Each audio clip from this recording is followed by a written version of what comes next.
আসসালামু আলাইকুম। বিশ্বাস এগ্রো ফার্ম অ্যান্ড ফিশারিতে আপনাদের সবাইকে স্বাগতম। আজকে আমি আপনাদের মাঝে যে ভিডিওটা নিয়ে উপস্থিত হয়েছি এটা মূলত আমাদের পেঁপের বাগানের ভিডিও। ভিডিওতে দেখতেই পাচ্ছেন আমাদের পেঁপের গাছের গোড়ায় কিছু ঘাস হয়ে গেছে যেটা আমরা নিড়িয়ে দিচ্ছি এবং এর পরবর্তীতে আমরা বেডের ভিতরে যে চাষ করে রেখেছি মাটিগুলো গোড়ায় উঠিয়ে দিব। আলহামদুলিল্লাহ আমাদের গাছের কন্ডিশন অনেক ভালো এবং দেখতে পাচ্ছেন গোড়ায় আমরা কি পরিমাণে সার দিয়েছি এবং এখানে বেশ কয়েক ধরনের সার আছে যেগুলো পেঁপের গাছে প্রয়োগ করতে হয়। এবং এই পর্যন্ত আমরা পেঁপের গাছে কোনো ধরনের কীটনাশক স্প্রে করিনি। কয়েকবার সার প্রয়োগ করেছি। আবারও আমরা সার প্রয়োগ করতেছি গাছের গ্রোথটা আগের মতো দ্রুত করার জন্য। প্রত্যেকটা গাছের গোড়ায় আমরা গোল করে সার দিচ্ছি, গোড়া থেকে একটু দূরে, জানি গাছের গোড়ায় কোনো ধরনের কোনো সমস্যার সম্মুখীন আমাদের হতে না হয়।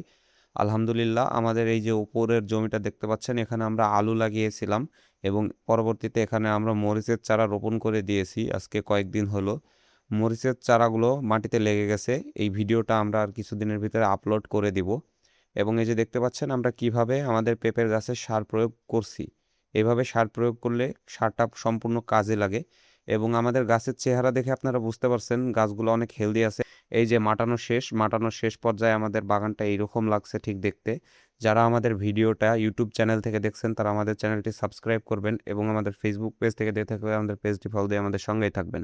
সবার জন্য দোয়া ও ভালোবাসা রইল। ধন্যবাদ।